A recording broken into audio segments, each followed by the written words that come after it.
So guys, good morning once again. আজি আমি banking এৱাৰনেছৰ এটা টপিক ডিছকাছ কৰিম। সেইটো হৈছে হিষ্ট্ৰী অফ বেংকছ। মানে বেংকবিলাক কেনেকৈ ফৰ্মেশ্যন হ'ল, কি বেংক আছিলে আগতে, লাইক ভাৰত ইণ্ডিপেণ্ডেণ্ট নোহোৱাৰ আগতে কি বেংক আছিলে, কেনেকৈ কাম কৰিছিলে বেংকবিলাকে, আৰু লাইক আপোনাৰ ষ্টেট বেংকত কি বেংক মাৰ্জ কৰা হৈছিলে, ষ্টেট বেংক কি কমিটিৰ ৰেকমেণ্ডেশ্যনত গঠন কৰা হৈছিলে, বা আপোনাৰ SBI পুৰণি নামটো কি আছিলে। তো সেইখিনি বস্তু আমি আজি অকণমান চাওঁ ভালকৈ।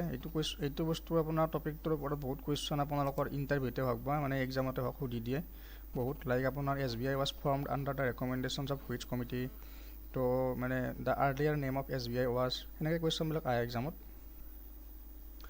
আহক, হিষ্ট্ৰী অফ বেংকছত চাব গ'লে আমি প্ৰথম চাব লাগিব যে ভাৰতত প্ৰথম বেংক কোনটো আছিলে। সেইটো আছিলে bank of Hindustan, first bank in India. এইটো আপোনাৰ গঠন কৰা হৈছিল 1770 চনত। এতিয়া কি হ'ল, কেইটামান প্ৰেচিডেঞ্চি বেংক আছিলে, তিনিটা প্ৰেচিডেঞ্চি বেংক আছিলে আপোনাৰ। বেংক অফ বেংগল 1809 চনত ফৰ্মেশ্যন হৈছিলে, আৰু বেংক অফ বম্বে আছিল 1840 চনত এষ্টাব্লিছ কৰা হৈছিলে। বেংক অফ মাদ্ৰাছ আছিলে 1843 চনত। তো এই তিনিটা বেংক কি আছিলে আপোনাৰ প্ৰেচিডেঞ্চি বেংক আছিলে, bank of Bengal, bank of Bombay, bank of Madras. তো 1921 চনত কি হ'ল আপোনাৰ এই তিনিওটা বেংক মাৰ্জ কৰি দিয়া হ'ল। এতিয়া মানে আপোনালোকে ভাবেনে বেংকবিলাক কি কাৰণত মাৰ্জ কৰা হয়, বা বেংকবিলাক আপোনাৰ লাইচেঞ্চবিলাক যে কেতিয়াবা RBI মানে আপোনাৰ হেৰি কৰি দিয়ে, মানে লাইচেঞ্চখন কেঞ্চেল কৰি দিয়ে, কি কাৰণত কেঞ্চেল কৰে, বা আপোনাৰ মাৰ্জ কিয় কৰে বেংকবিলাক। তো চাওক, RBI is a banker of the banks. মানে ৰিজাৰ্ভ বেংকে কি হয় আপোনাৰ বেংকৰ ওপৰত বেংক, তো সেইটো বছ হয় ৰিজাৰ্ভ বেংক অফ ইণ্ডিয়া। সিহঁতে আপোনাৰ বেংকবিলাকে গোটেইখিনি বস্তু RBI যিখিনি ৰুল বা ৰেগুলেশ্যনছ ফ'ল' কৰিছে নে নাই বেংকবিলাকে, তো সেইটো মানে টাইম টু টাইম সিহঁতে অবজাৰ্ভেশ্যন কৰি থাকে। লাইক আপোনাৰ বেংকবিলাকে কেতিয়াবা কি হয় আপোনাৰ ডে টু ডে এক্টিভিটিবিলাক RBIক ৰিপৰ্ট কৰিব লাগে। তো কেতিয়াবা কি হয় আপোনাৰ কিছুমান বেংকে আপোনাৰ লাইক কাষ্টমাৰ কিছুমানক ৰিস্ক থকা লোন মানে লাইক আপোনাৰ ধৰক কাষ্টমাৰ এজনক লোন এটা দি দিলে বেংকে, তো কি হয় কাষ্টমাৰজনে ৰিপে' নকৰে। তো সেনেকৈ আপোনাৰ বেংকবিলাকৰ কি হয় NPA বিলাক বহুত হৈ যায়। যিবিলাক নন পাৰফৰ্মিং এছেট আছে, মানে লোনবিলাক কাষ্টমাৰে ৰিপে'মেণ্ট নকৰে, তো সেইটো কি বুলি কওঁ আমি NPA বুলি কওঁ। তো NPA আপোনাৰ বহুত যেতিয়া NPA বহুত হৈ যায় বেংকবিলাকত, তেতিয়াহ'লে কি হয় আপোনাৰ RBI সেইবিলাক বেংকক কেতিয়াবা কি কৰি দিয়ে, সিহঁতৰ আপোনাৰ মানে লাইচেঞ্চ কেঞ্চেল কৰে কেতিয়াবা কিছুমানৰ, আৰু কিছুমানক কি কৰে আপোনাৰ মাৰ্জ কৰি দিয়ে যে আপুনি ভালকৈ অপাৰেশ্যনছ কৰিব পৰা নাই, গতিকে আপোনাক এটা কাম কৰোঁ আমি এইটো বেংকৰ লগত মাৰ্জ কৰি দিওঁ। তেতিয়া আপোনাৰ কি হ'ব মানে এই আপুনি মানে এই ব্ৰাঞ্চত কাম কৰিব নালাগে, তো সেইটো বেংকত আপুনি এডজাষ্ট কৰি পেলাই ধুনীয়াকৈ দুটাই মিলি কামটো কৰক। তেতিয়া আপোনালোকৰ NPAটো মানে কম হ'ব, বা আপোনাৰ লাইক কেতিয়াবা কি কৰে কিছুমানে CAR বা আপোনাৰ এইবিলাক SLR, CRR, কেছ ৰিজাৰ্ভ ৰেচিঅ'বিলাক মানে ভালকৈ মেইনটেইন নকৰে। তো RBI গম পালে কি কৰে সিহঁতৰ আপোনাৰ কেতিয়াবা মাৰ্জ কৰি দিয়ে বেংকবিলাক, সেনেকৈ অপাৰেশ্যনবিলাক চাই পেলাই। তো সেনেকৈ বেংকবিলাক মাৰ্জ কৰি দিয়া হয়। তো ইন 1921 মানে এই তিনিটা বেংক মাৰ্জ কৰি দিলে, আৰু এটা ছিংগল বেংক ফৰ্ম কৰা হ'ল, আৰু সেইটো নাম আছিলে ইম্পেৰিয়েল বেংক অফ ইণ্ডিয়া। তো এই তিনিটা বেংকৰ আপোনাৰ মাৰ্জ কৰাৰ পিছত যিটো বেংক গঠন কৰিলে মানে গভমেণ্টে, তেতিয়া সেইটোৰ নাম কি আছিলে আপোনাৰ ইম্পেৰিয়েল বেংক অফ ইণ্ডিয়া। তেতিয়াতো মানে আমাৰ ইণ্ডিয়া ইণ্ডিপেণ্ডেঞ্চ হোৱাই নাছিলে, তেতিয়া আপোনাৰ ব্ৰিটিছ গভমেণ্টে কি কৰিলে imperial bank of India formation কৰিলে, আৰু 1955 চনত এই বেংকটো আপোনাৰ নেশ্যনেলাইজ কৰা হ'ল আফটাৰ ইণ্ডিপেণ্ডেঞ্চ। তো এই ইম্পেৰিয়েল বেংকটো মানে নেশ্যনেলাইজ কৰাৰ পিছত কি নাম দিলে, এইটো ষ্টেট বেংক অফ ইণ্ডিয়া বুলি নাম দিলে। এতিয়া গম পালে নহয় SBIত কি বেংক সোমাই আছিলে, bank of Bengal, bank of Bombay, bank of Madras, আৰু পুৰণি নামটো কি আছিলে imperial bank of India.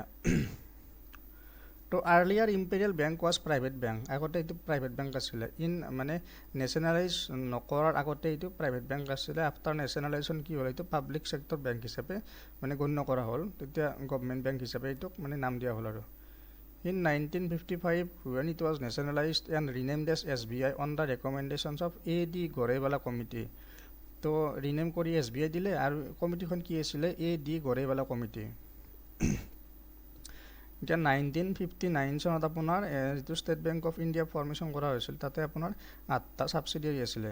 State bank of Bikaner, Jaipur, Saurashtra, Indore, Hyderabad, Patiala, Mysore, Travancore, এই 8টা ছাবচিডিয়াৰী আছিলে আমাৰ SBIৰ লগতে।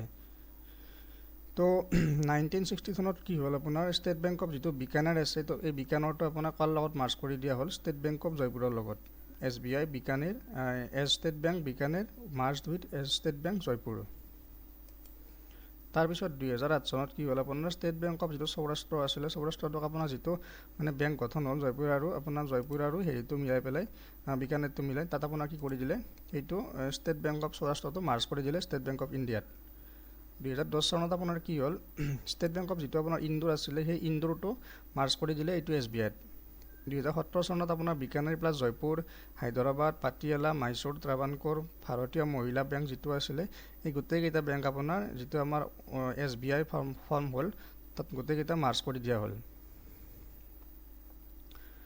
নাও in India associate bank is zero' এতিয়া ভাৰতত আপোনাৰ এছ'চিয়েট বেংক এটাও নাই আৰু মহিলা বেংকো এটা নাই zero' first bank to be purely managed by Indians was Punjab National Bank যিটো আপোনাৰ প্ৰথম বেংক ভাৰতীয়সকলে মেনেজ কৰিছিলে সেইটো বেংক কি আছিলে পাঞ্জাব নেশ্যনেল বেংক আৰু সেইটো গঠন কৰা হৈছিল 1894 চনত লাহোৰত তো PNB গঠন কৰা হ'ল 1894 চনত লাহোৰত আৰু ফাৰ্ষ্ট ইণ্ডিয়ান কমাৰ্চিয়েল বেংক যিটো আছিল সেইটো আপোনাৰ wholly owned and manage by Indians যিটো আপোনাৰ ভাৰতীয়সকলৰ পৰাই মানে ভাৰতীয়সকলৰ ফাণ্ডৰ পৰা খোলা হ'ল আৰু মেনেজো ইণ্ডিয়ানছে আছিল তো সেইটো আছিল central bank of India in 1911 1911 চনত চেণ্ট্ৰেল বেংক অফ ইণ্ডিয়াটো ফৰ্মেশ্যন কৰা হ'ল Central Bank of India is known as first truly Swadeshi Bank of India. Question সুধি দিয়ে first truly Swadeshi Bank of India was সেইটো কি হ'ব Central Bank of India হ'ব আৰু Bank of India was the first Indian bank to open a branch outside India. Bank of India প্ৰথমটো bank আছিলে যিটো বেংকে আপোনাৰ মানে ভাৰতৰ বাহিৰত ব্ৰাঞ্চ এষ্টাব্লিছ কৰিছিলে আৰু সেইটো ব্ৰাঞ্চটো ক'ত আছিলে লণ্ডনত আছিলে 1946 চনত এতিয়া আহিল নেশ্যনেলাইজেশ্যন অফ বেংকছ ইন ইণ্ডিয়া তো নেশ্যনেলাইজেশ্যন হোৱাৰ পাছত কি হয় বেংকবিলাক আপোনাৰ পাব্লিক ছেক্টৰ বেংকলৈ কনভাৰ্ট হৈ যায় তো 14 banks with minimum capital of 50 crore were nationalized on 19 July 1969 আৰু নেশ্যনেলাইজেশ্যন কেতিয়া হৈছিলে আপোনাৰ 1969 চনত আৰু আপোনাৰ কেতিয়া হৈছিলে 1980 চনত হৈছিলে তো যেতিয়া 14টা বেংক আপোনাৰ কেপিটেল কিমান আছিলে মিনিমাম কেপিটেল 50 crore আছিলে সেটা 19 জুলাইত মানে 69ত নেশ্যনেলাইজ কৰা হ'ল আকৌ 6টা বেংক আপোনাৰ কেপিটেল কিমান আছিলে সিহঁতৰ 200 crore আছিলে তো এইকেইটা নেশ্যনেলাইজ কৰা হ'ল 1980 চনৰ 15 এপ্ৰিলত আৰু 4 ছেপ্টেম্বৰ 1993 চনত নিউ বেংক অফ ইণ্ডিয়া যিটো আছিলে আপোনাৰ সেই নিউ বেংক অফ ইণ্ডিয়াটো যিটো পাঞ্জাব নেশ্যনেল বেংক আছে আমাৰ তাৰ লগত মাৰ্জ কৰি দিয়া হ'ল আৰু বিজয়া বেংক আৰু যিটো দেনা বেংক আছিলে সেই দুইটা বেংক ক'ত মাৰ্জ কৰি দিলে বেংক অফ বৰোদা যিটো আছে 2019 চনত সেইটো তাতে মানে বেংক অফ বৰোদাত এই দুটা বেংক মাৰ্জ কৰি দিয়া হ'ল আৰু অৰিয়েণ্টেল বেংক অফ কমাৰ্চ যিটো আছে আৰু অৰিয়েণ্টেল বেংক অফ কমাৰ্চ আৰু আপোনাৰ ইউনাইটেড বেংক অফ ইণ্ডিয়া এই দুটা বেংক আপোনাৰ PNBত মাৰ্জ কৰি দিয়া হ'ল 1 এপ্ৰিল 2020 চনত তাৰপিছত কি কৰিলে সিন্ডিকেট বেংকটো মাৰ্জ কৰিলে কানাড়া বেংকৰ লগত এলাহাবাদ বেংকটো মাৰ্জ কৰিলে ইণ্ডিয়ান বেংকৰ লগত ইউনিয়ন বেংক অফ ইণ্ডিয়াটো মাৰ্জ কৰিলে আপোনাৰ অন্ধ্ৰ বেংক এণ্ড কোঅপাৰেশ্যন বেংকৰ লগত এতিয়া ভাৰতত পাব্লিক ছেক্টৰ বেংক কিমানটা আছে মানে আপোনাৰ government bank public sector bank মানে হৈছে আপোনাৰ যিবিলাক বেংকত 51% বা তাতকৈ বেছি ষ্টেক কাৰ্ড থাকে গভৰ্ণমেণ্টত থাকে তাক কি বুলি কয় পাব্লিক ছেক্টৰ বেংক বুলি কোৱা হয় মানে সেইকেইটা নেশ্যনেলাইজ বেংকে হয় আপোনাৰ তো now in India there are 12 public sector bank তো 11টা আছে নেশ্যনেলাইজেশ্যন বেংক আৰু এটা আছে SBI তো SBIটো আপোনাৰ 1955 চনতে নেশ্যনেলাইজ কৰা হৈছে কাৰণে আমি ইয়াতে সেইটো এক্সট্ৰাকৈ লিখিছোঁ তো 11টা বেংক আপোনাক এতিয়া নেশ্যনেলাইজ কৰা হ'ল 1969 আৰু 1980 চনত তো নেশ্যনেলাইজ banks those banks which were nationalized on 1969 and 1980 nationalized bank can be a public sector bank তো nationalized bank বিলাক কি হয় আপোনাৰ চৰকাৰী বেংক হয় এটা এটা টাইপস অফ বেংকছত কি আছে চেন্ট্ৰেল বেংক আছে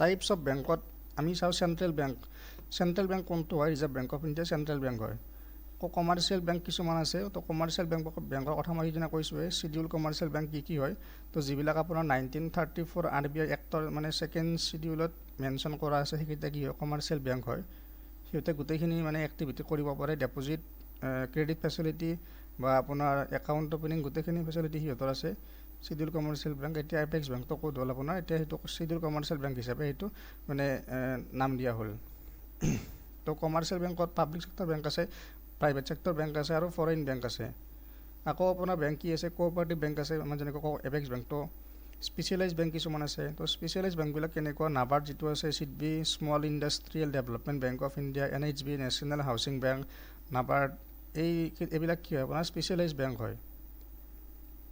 লাইক আপোনাৰ সেইবিলাকে কি নকৰে, এতিয়া ধৰক আপুনি বা মই গ'লে সিহঁতৰ তাত একাউণ্ট খুলিব নোৱাৰোঁ আমি। নাবাৰ্ডত আপুনি গৈ পেলাই একাউণ্ট খুলিব নোৱাৰে, বা চিডবিত আপুনি গৈ পেলাই একাউণ্ট খুলিব নোৱাৰে।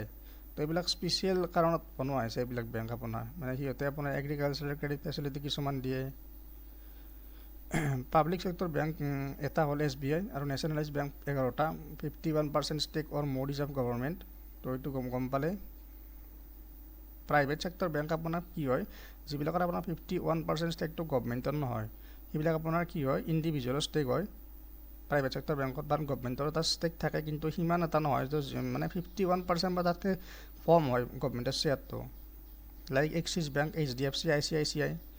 তো আকৌ ফৰেইন বেংক কি হয়, যিবিলাক বেংকৰ আপোনাৰ হেডকোৱাৰ্টাৰটো আছে ফৰেইন কাণ্ট্ৰিত, আৰু সিহঁতৰ কিছুমান ব্ৰাঞ্চ ক'ত আছে আমাৰ ইণ্ডিয়াত আছে, তো সেইবিলাকক কি বুলি কওঁ আমি, ফৰেইন বেংক বুলি কওঁ, ফ্ৰম ইণ্ডিয়া।